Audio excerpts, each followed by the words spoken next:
আচ্ছা আঙ্কেল এই বিষয়টা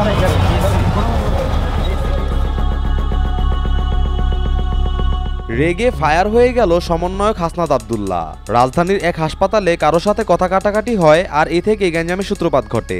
তার সাথে ব্যাকআপ না থাকায় সে তার আঙ্কেলকে কল দিয়ে ঘটনাস্থলে আসতে বলে। এমনই একটি গুজব ছড়িয়ে পড়েছে সামাজিক যোগাযোগ মাধ্যমে।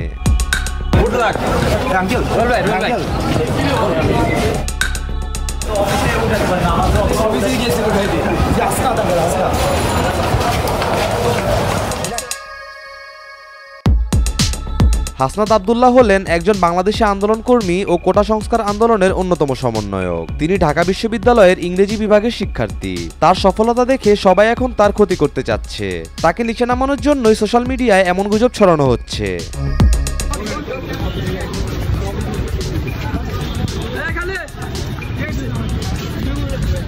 আচ্ছা আঙ্কেল এই বিষয়টা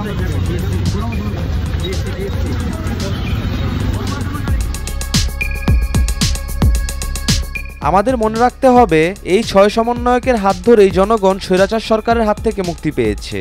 এই সমন্বয়কদের হাত ধরেই ২০২৪ সালে বাংলাদেশ দ্বিতীয়বারের মতো স্বাধীনতা পায়। বর্তমানে সমন্বয়করা হচ্ছে দেশের সবচেয়ে মেধাবী সম্পদ। তারা তাদের মেধার সবচেয়ে বড় প্রমাণ দিয়েছে এই কোটা আন্দোলনের মধ্য দিয়ে।